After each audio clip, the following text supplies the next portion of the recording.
Bonjour, c'est votre veille hebdomadaire de pelvipérinéologie du 5 juin 2026, proposée par Erwan Lerumeur, kinésithérapeute à Paris. Émission d'information, pas de conseil médical individualisé, les références sont en description.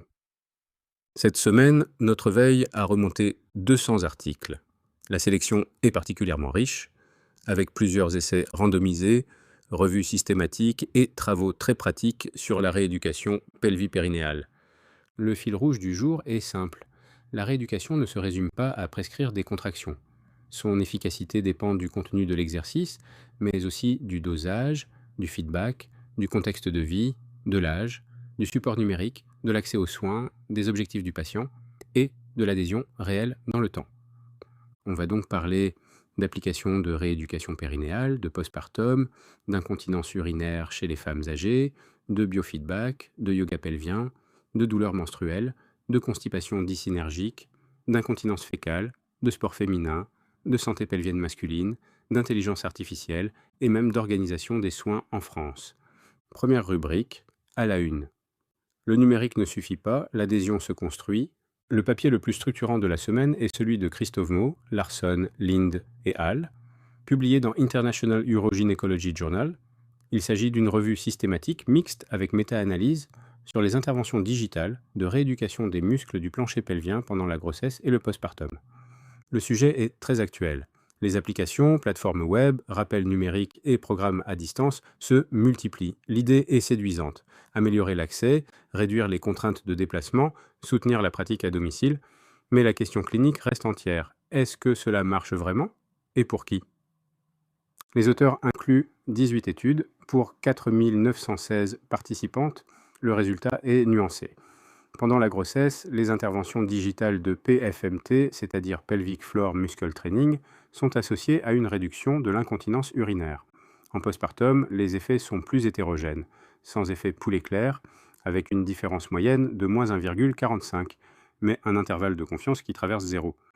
La partie qualitative est probablement la plus intéressante pour la pratique. Les auteurs identifient 5 déterminants majeurs de l'adhésion: les connaissances et la confiance, les contraintes émotionnelles et contextuelles, la communication avec les professionnels de santé, les influences socioculturelles et l'utilisabilité du programme. Le message est très concret. Une application peut contenir les bons exercices et pourtant échouer, si la patiente ne comprend pas ce qu'elle doit sentir, si elle manque de feedback, si elle est épuisée, si les rappels sont mal pensés ou si le programme ne s'intègre pas dans sa vie réelle. A l'inverse, le numérique peut être utile lorsqu'il renforce la capacité à faire, l'opportunité de pratiquer et la motivation à continuer. Deuxième papier important, Ao, Yao, Fan et Hall, dans Archive of Gerontology and Geriatrics, propose une revue systématique sur la physiothérapie de l'incontinence urinaire chez les femmes âgées. 20 essais, 2002 femmes, 13 pays. Les interventions incluent PFMT, bladder training, yoga, pilates, renforcement global, électrostimulation, stimulation tibiale et programmes multimodaux. La méta-analyse montre que le PFMT réduit significativement la sévérité de l'incontinence par rapport aux soins usuels, avec une taille d'effet standardisée de moins 1,27. Les programmes multimodaux qui combinent PFMT avec mobilité, renforcement ou prévention des chutes sont eux aussi bénéfiques, avec une taille d'effet standardisée de moins 0,98. L'intérêt de ce papier est de replacer l'incontinence dans un profil fonctionnel plus large. Chez la femme âgée, on ne traite pas seulement une fuite, on traite souvent en même temps une mobilité réduite, une force diminuée, une peur de tomber, une baisse d'autonomie, parfois des troubles cognitifs légers ou une difficulté à suivre un programme complexe. Le PFMT reste central, mais le programme peut gagner à être intégré à une approche physique plus globale. Troisième papier de cette une, Nourdine, Wa et Justine, dans le Journal of Taiba University Medical Science, analyse d'un programme de soins intégrés dirigé par des physiothérapeutes, appelé PETICOP, chez des adultes âgés avec hyperactivité vésicale et difficultés dans les activités instrumentales de la vie quotidienne. Le résultat est négatif sur les critères urinaires. Après 12 semaines, le programme n'améliore pas significativement les symptômes d'hyperactivité vésicale ni les activités instrumentales par rapport aux soins usuels. Mais ce résultat est utile. Il rappelle qu'un programme multidomaine, même bien construit, ne suffit pas forcément à améliorer les symptômes urinaires, s'il ne comporte pas une composante vésicale suffisamment spécifique, suffisamment dosée et suffisamment suivie. Ces 3 papiers posent bien le cadre. Le support numérique peut aider, la rééducation physique fonctionne chez les femmes âgées, mais les programmes trop généraux peuvent manquer leur cible. L'enjeu est donc de combiner accessibilité, spécificité, progression, feedback et adhésion. Deuxième rubrique, postpartum, entre prévention, accès aux soins et tri des techniques. On commence avec Jean Lee Tu et al. Dans l'African Journal of Reproductive Health, les auteurs évaluent un essai randomisé chez 110 primipares, comparant exercice de Kegel seul versus exercice de Kegel associé à une application sur 2 points d'acupuncture, Qi Hai et Guan Yuan. À 42 jours postpartum, le groupe combiné présente un taux plus bas de fuites urinaires, de meilleurs résultats sur la force musculaire de type 2, des scores IC, IQ, S, F plus favorables, et de meilleurs scores d'anxiété. En revanche, il n'y a pas de différence sur la force de type 1, la pression vaginale dynamique, le score PFDI 20, ni la position anatomique de la vessie ou du col. Les effets secondaires sont mineurs, avec 2 cas de rougeur ou de démangeaison. Le point utile n'est pas de transformer ce papier en recommandation directe d'application sur point d'acupuncture. L'intérêt est plutôt de rappeler qu'un programme postpartum peut être structuré, précoce, toléré et évalué sur plusieurs dimensions. Fuite, force, symptômes, anxiété et critères anatomiques. La limite est la même que souvent. Suivi court, protocole culturellement spécifique et besoin de confirmation indépendante. Le deuxième papier postpartum est beaucoup plus tranchant. Santos Vanzella, Fitz, Aquino Castro et al., dans International Urogynecology Journal, publient une revue systématique et méta-analyse sur l'infrarouge lointain et le laser de basse intensité pour la douleur et la cicatrisation des lésions périnéales du postpartum. 9 études sont incluses, 5 entrent dans les méta-analyses. Les résultats ne montrent pas de bénéfices ajoutés clairs de l'infrarouge ou du laser de basse intensité par rapport aux approches conventionnelles, ni sur la douleur, ni sur la cicatrisation. Pour le laser versus placebo ou sham thérapie, pas de différence significative à 20 à 24 heures, ni à 40 à 48 heures. Pour l'infrarouge versus absence de traitement ou bain de siège, pas de différence significative non plus. C'est un papier utile car il freine l'enthousiasme autour des techniques physiques séduisantes, mais insuffisamment démontrées. En postpartum, la priorité reste de bien évaluer la douleur, la plaie, la cicatrisation, la continence, les troubles anorectaux, les difficultés sexuelles et la reprise fonctionnelle. Une technologie ne remplace pas l'examen clinique, l'information claire et le suivi. Toujours en postpartum, Rich, Poquet, Grande-Mange et al., dans International Urogynecology Journal, exploitent le système national des données de santé français pour décrire les pratiques et les coûts de la rééducation périnéale en France. En 2022, 638 982 patientes âgées de 18 à 65 ans ont bénéficié d'une rééducation du plancher pelvien. 58,7% étaient en postpartum. Le nombre moyen de séances varie de 6,6 à 14,9 selon le parcours, et il est indiqué comme inférieur au niveau recommandé. Le coût total est de 114 millions d'euros pour 4,8 millions de consultations. Ce papier est particulièrement intéressant pour la France, car il montre l'ampleur du recours, mais aussi la diversité des parcours. Il ne donne pas les résultats cliniques, puisqu'il s'agit de données médico-administratives, mais il décrit la réalité. Beaucoup de séances, des parcours variables, et probablement des écarts entre besoins, prescriptions, pratiques et résultats. Enfin, l'étude. Postpartum Physical Therapy Utilization Among Low-Income Patients in San Diego, publiée dans Urogynecology, apporte un angle d'accès aux soins. Elle montre que les taux de référencement vers la physiothérapie postpartum sont bas, dans une population médicalement défavorisée, avec des disparités ethniques. Les patientes hispaniques sont moins souvent adressées que d'autres groupes. L'adhésion dépend aussi de l'âge, de la douleur, de l'éducation et de facteurs sociaux. Ce papier est américain, donc transposable avec prudence. Mais il rappelle une chose. L'adhésion commence avant même la séance. Si les patientes ne sont pas adressées, si les délais sont longs, si l'organisation est trop compliquée, ou si le coût, la langue, le transport ou la charge familiale bloquent l'accès, le meilleur protocole reste théorique. Troisième rubrique, douleur, dysménorrhée et modulation. Mieux choisir ce que l'on teste La semaine est aussi riche sur la douleur. Kolailu Chereschi, Demir, Enish et al., dans le Journal of Bodywork and Movement Therapies, évaluent un programme d'éducation centré sur le plancher pelvien, chez 66 jeunes femmes avec dysménorrhée primaire. L'intervention consiste en une éducation multicomposante et une courte pratique guidée lors d'une seule visite, avec poursuite des soins personnels. Les critères incluent douleur, impact de la dysménorrhée et connaissance sur le plancher pelvien. Les deux groupes voient leur douleur diminuer, mais le groupe intervention présente une amélioration supérieure de la douleur et de l'impact de la dysménorrhée. Après ajustement, les connaissances sur le plancher pelvien augmentent aussi davantage dans le groupe intervention. Ce papier est intéressant car l'intervention est légère. Ce n'est pas un programme long, coûteux ou complexe. Il suggère qu'une éducation ciblée, associée à une courte mise en pratique, peut modifier la douleur et le retentissement sur un cycle. Le résultat reste à confirmer à plus long terme, mais le signal est clinique. Mieux comprendre son bassin, sa douleur, sa respiration, son relâchement et ses stratégies d'auto-soin peut déjà produire un effet. Dans le même domaine, Manriquez, Troncoso, Pasten et al., dans le Journal of Pediatric and Adolescent Gynecology, publient un essai randomisé contrôlé en double aveugle sur la stimulation transcutanée du nerf tibial postérieur, dans la dysménorrhée primaire chez les adolescentes. 87 adolescentes sont randomisées. Un groupe reçoit de l'acide méphénamique et une stimulation simulée. L'autre reçoit un placebo oral et une stimulation tibiale active, 3 séances de 30 minutes par semaine pendant 8 semaines. Les deux groupes obtiennent un soulagement cliniquement significatif, sans différence entre eux. Les auteurs concluent que la stimulation transcutanée tibiale produit une réduction comparable à celle de l'acide méphénamique et pourrait être considérée comme alternative thérapeutique, avec l'avantage d'être auto-applicable et sans effet indésirable rapporté. Là encore, le message n'est pas de remplacer brutalement les traitements habituels, mais c'est un signal intéressant. Certaines douleurs gynécologiques fonctionnelles peuvent répondre à des approches neuromodulatrices périphériques simples, non invasives et potentiellement utilisables dans un programme d'autonomisation.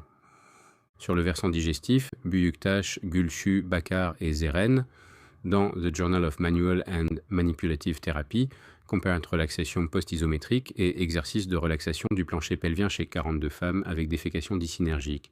Les deux groupes reçoivent 8 séances. Les critères portent sur la sévérité de la constipation, la douleur pendant et après la défécation, la durée de défécation, la qualité de vie, l'électromyographie, la fonction sexuelle et le retentissement pelvien. Les deux approches améliorent les symptômes, mais les diminutions de durée de défécation, de douleur, de sévérité de constipation, de limitation de qualité de vie et d'activité de relaxation périnéale sont plus importantes dans le groupe relaxation post-isométrique. Les scores sexuels, notamment le score total FSFI, progressent davantage dans ce groupe. C'est un essai de taille modeste, mais il parle à la pratique manuelle et fonctionnelle. Dans la défécation dysynergique, la question n'est pas seulement de renforcer. Le cœur du problème est souvent le relâchement, la coordination, le timing, la perception de l'effort et parfois la douleur associée. Ce papier renforce l'intérêt d'approches orientées relaxation, coordination et contrôle moteur. 4e rubrique, biofeedback, constipation et incontinence fécale. Le domicile avance, mais la sélection reste clé. Toujours sur le versant anorectal, Kochar, Chanapragada, Chenoy et al., dans Neurogastroenterology and Motility, étudie les résultats d'un biofeedback périnéal basé sur l'électromyographie chez des patients constipés. L'étude est rétrospective et inclut 208 patients ayant au moins 2 séances.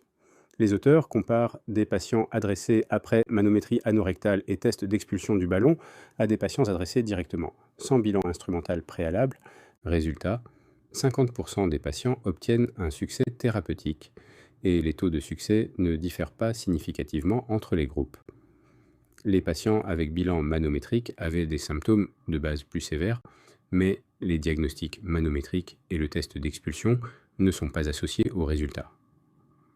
Les auteurs concluent que lorsque l'accès à la manométrie est limité, le biofeedback peut être initié sur la base d'une évaluation clinique. C'est un message important pour les parcours de soins.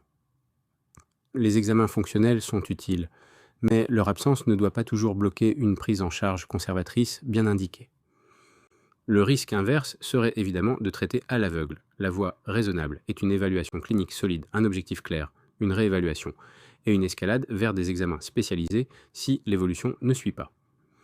Sur l'incontinence fécale, Kaiser, Müller, Ostermann et Hall, dans Diseases of the Colon and Rectum, rapportent les résultats en vie réelle d'un dispositif thérapeutique digital pour femmes avec incontinence fécale. Il s'agit d'un dispositif intravaginal de biofeedback basé sur le mouvement, couplé à une application smartphone, utilisée pendant 8 semaines. 214 utilisatrices sont incluses avec un âge moyen de 58,8 ans. Le score CR-ADI 8 diminue en moyenne de 8,2 points. 58,4% atteignent la différence minimale cliniquement importante. 73% des répondantes rapportent une amélioration globale. Les performances du plancher pelvien enregistrées par le dispositif s'améliorent. L'adhésion hebdomadaire reste élevée. Aucun événement indésirable grave lié au dispositif n'est rapporté. Les limites sont fortes. Pas de groupe contrôle, biais de sélection, diagnostic parfois autodéclaré et résultats rapportés par les patientes. Mais ce papier rejoint la revue de Christovon et Hall. Le numérique peut ouvrir des portes, surtout lorsque l'accès au biofeedback classique est limité. Il ne suffit pas qu'un dispositif existe. Il faut encore savoir quelle patiente l'utilise, qui abandonne, qui progresse, et comment intégrer ces données dans un suivi professionnel.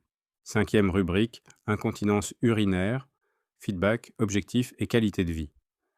Chez les femmes ménopausées, Chan, Zhu et Tao, dans International Urogynecology Journal, compare rééducation des muscles du plancher pelvien seul versus PFMT, associé au biofeedback EMG, chez 168 femmes post-ménopausées avec incontinence urinaire d'effort.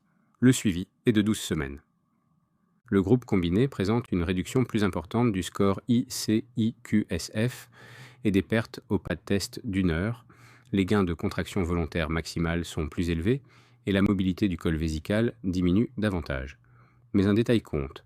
La différence intergroupe sur le score ICIQSF, bien que statistiquement significative, n'atteint pas le seuil prédéfini de différence minimale cliniquement importante de 4 points. Ce papier est un bon exemple de lecture critique. Le biofeedback peut améliorer des paramètres objectifs et certains scores, mais la significativité statistique ne suffit pas. Pour la patiente, ce qui compte est le changement perceptible. Moins de fuite, moins de protection, moins de gêne, plus de liberté fonctionnelle. Le choix d'un outil doit donc tenir compte du bénéfice clinique réel, du coût, de l'accès, du temps et du profil de la patiente. Wu, Yang, Zhu et Hall, dans World Journal of Urology, apportent une grande étude transversale nationale chinoise sur la qualité de vie chez 9974 femmes adultes avec incontinence urinaire. La majorité des femmes ont des symptômes légers et une qualité de vie jugée bonne. Les facteurs associés à une mauvaise qualité de vie incluent l'incontinence par urgenturie, l'incontinence mixte, la sévérité modérée ou sévère, l'âge avancé, le tabagisme, la constipation chronique et d'autres facteurs sociodémographiques ou cliniques. Ce papier rappelle que la quantité de fuite ne dit pas tout. Le type d'incontinence compte, la constipation compte, le contexte de vie compte, le sommeil compte, les croyances et stratégies d'évitement comptent. Un traitement centré uniquement sur le muscle peut rater une partie du problème si l'urgenturie, les troubles du transit ou les restrictions de participation sont ignorés. Dans la même logique, Mu, Brown, Lee et Hall, dans Urogynecology, étudient les objectifs rapportés par les femmes avec incontinence urinaire en soins primaires. Sur 2986 femmes dépistées positives, 458 formulent des objectifs. Les plus fréquents sont le soulagement des symptômes, 46,1%, et la recherche d'informations, 33,6%. Certaines expriment des objectifs de mode de vie, d'autres des objectifs émotionnels, et 15,1% ont des objectifs qui se chevauchent. Les femmes qui priorisent le soulagement symptomatique sont plus âgées et ont des scores ICIQ plus élevés. Celles qui cherchent surtout de l'information préfèrent éviter les interventions procédurales. Pour la rééducation, ce papier est très concret. Une consultation initiale ne devrait pas seulement demander combien de fuites, mais aussi qu'est-ce que vous voulez pouvoir refaire. Qu'est-ce qui vous inquiète? Quel traitement voulez-vous éviter? Et quel changement serait utile pour vous? 6e rubrique, sport, charge et population souvent oubliées. Plusieurs papiers interrogent la santé pelvienne chez les femmes jeunes ou sportives. Nalda, Inostroza, Whipple et Hall, dans International Urogynecology Journal, étudient 366 participantes au marathon de Santiago.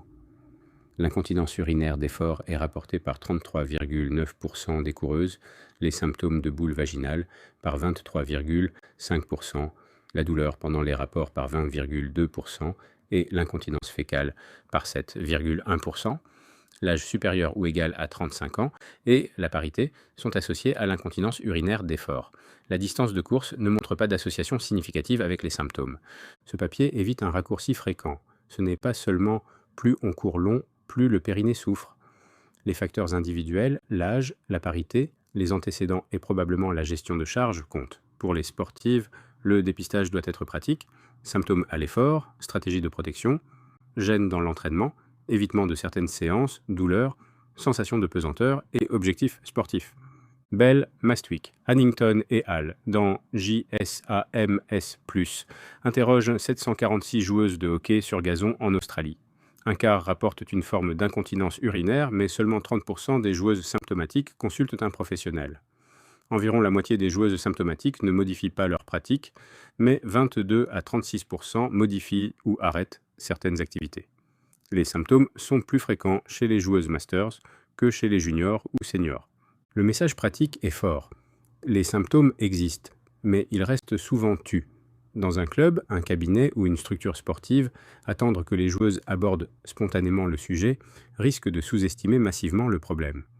Il faut des questions simples, des voies d'orientation claires et une rééducation compatible avec la poursuite de l'activité.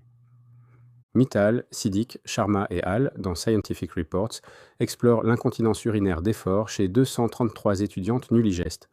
L'impact urinaire est associé à un stress perçu plus élevé, une qualité de sommeil plus mauvaise et une qualité de vie réduite. Les analyses suggèrent que l'impact de l'incontinence, le stress et le sommeil contribuent à expliquer la qualité de vie. Ce papier élargit le regard. L'incontinence d'effort n'est pas seulement un problème postpartum ou ménopause. Elle peut concerner des jeunes femmes sans grossesse, avec un retentissement psychologique et fonctionnel. Pour la pratique, cela justifie de poser la question aux sportives jeunes, aux étudiantes, aux femmes qui font du fitness ou des sports à impact, même lorsqu'elles ne correspondent pas aux clichés habituels de la patiente périnéale. Enfin, Lara Albin, Cruz Medel, Albuquerque Sandin et Hall, dans International Urogynecology Journal, évalue les propriétés mécaniques des muscles du plancher pelvien et des muscles paravertébraux lombaires chez des femmes pré- et post-ménopausées. L'étude utilise un myoton pro et compare tonus, raideur, élasticité et propriétés viscoélastiques. C'est une petite étude transversale, donc elle ne permet pas de conclure sur les effets d'un traitement. Mais elle va dans une direction intéressante. Documenter le tissu, pas seulement le symptôme.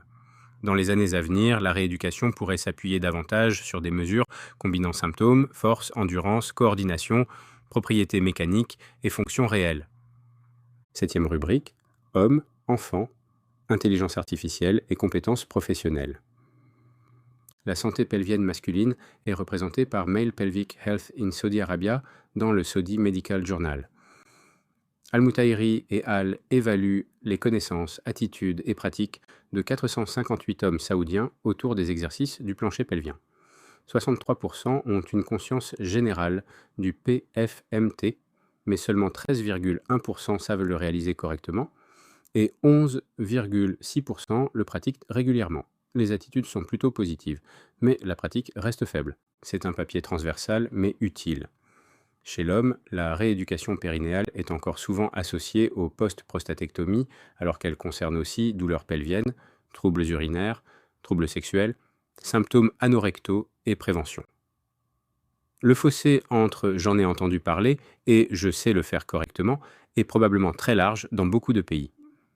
Chez l'enfant, Von Gontard, Bick, Colisi et Hall, dans Neurourology and Urodynamics, étudie les compétences neuromotrices chez 59 enfants avec énurésie nocturne ou incontinence diurne comparée à 58 contrôles. L'idée de départ est que l'incontinence de l'enfant peut être associée à des troubles neurodéveloppementaux et à des difficultés de coordination motrice. Même si ce n'est pas un papier de rééducation périnéale classique, il rappelle que certains troubles de continence s'inscrivent dans une organisation neuromotrice plus globale.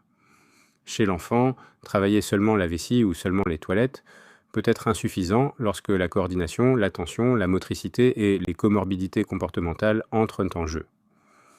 Sur l'organisation professionnelle, Tian, Chen, Zie et Hall, dans Nursing Open, construisent par méthode Delphi un système d'évaluation des compétences des infirmières spécialisées en incontinence. Le sujet est très organisationnel, mais il pointe un besoin important.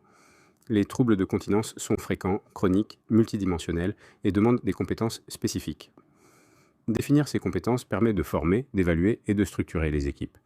Enfin, Sinar, Safran et Ayildiz Aeroglou, dans International Urogynecology Journal, testent l'impact du prompting par rôle sur la qualité des réponses de ChatGPT en physiothérapie pelvipérinéale.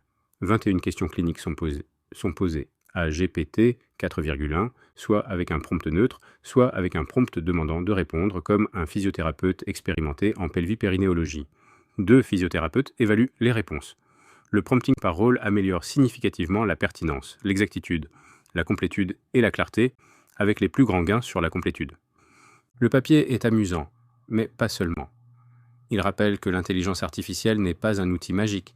Sa réponse dépend du cadre de demande. Même avec un bon prompt, l'exactitude reste imparfaite et nécessite une supervision professionnelle. En pratique, l'intelligence artificielle peut aider à structurer une explication, générer une fiche, préparer une progression ou reformuler des consignes, mais elle ne remplace pas le raisonnement clinique, l'examen et la responsabilité professionnelle. Dernière rubrique, les brèves. Première brève, Basé Cesser et Seliker. Tosun, dans Scientific Reports, évalue la fiabilité et la sensibilité au changement de test de mobilité chez 77 personnes âgées avec incontinence urinaire, Timed Up and Go, Modified Foursquare Step Test, 30 Second Chair Stand Test et 2 Minute Walk Test, montrent une excellente fiabilité test-retest, avec des ICC supérieurs à 0,96. C'est utile pour intégrer mobilité, équilibre et fonction dans les bilans d'incontinence des personnes âgées. Deuxième brève, Intra-abdominal pressure, During Physical Activity, revue de portée publiée dans International Urogynecology Journal, montre que les mesures de pression intra-abdominale pendant l'activité physique sont très variables, dépendantes du capteur, de son emplacement, de la gravité, de l'accélération et du contexte. Les auteurs appellent à plus de précision méthodologique. Cela évite de réduire la charge périnéale à une valeur unique et universelle. Troisième brève, Practice and Costs of Pelvic Floor, Rehabilitation, déjà cité, mérite un deuxième rappel français.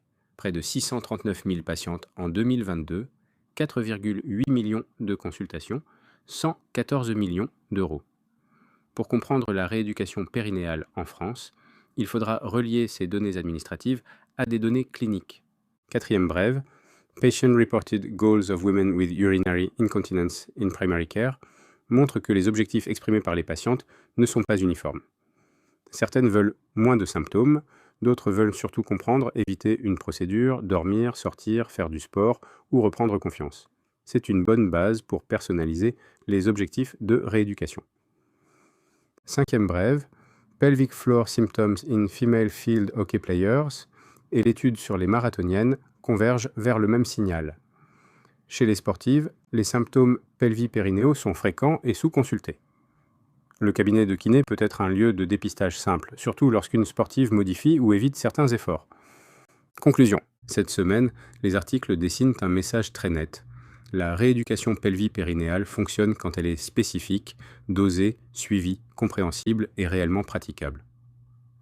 Christovon et al. Montrent que le numérique peut réduire l'incontinence pendant la grossesse, mais que le postpartum reste hétérogène et dépend fortement de l'adhésion. Howe et al. Confirment l'intérêt de la physiothérapie chez les femmes âgées, surtout quand elles combinent PFMT et approche fonctionnelle. Nordin et al. Rappellent qu'un programme global peut ne pas suffire sans composante vésicale ciblée. Jin et al., Yang et al., Santos Vanzela et al., Kolailu Cherechi et al., Manriquez et al., Buyuktash et al. Et Kochar et al. Apportent chacun une pièce au puzzle. Exercice, feedback, relaxation, neuromodulation, éducation, tri des techniques et sélection des patients. Le point commun est clair. Une rééducation efficace ne commence pas par une liste d'exercices. Elle commence par une évaluation, une indication, un objectif, une progression et une stratégie d'adhésion. Merci d'avoir suivi cette veille. Vérifiez toujours les détails des études et les recommandations officielles avant de modifier vos pratiques. Retrouvez les références en description et à la semaine prochaine pour une nouvelle édition.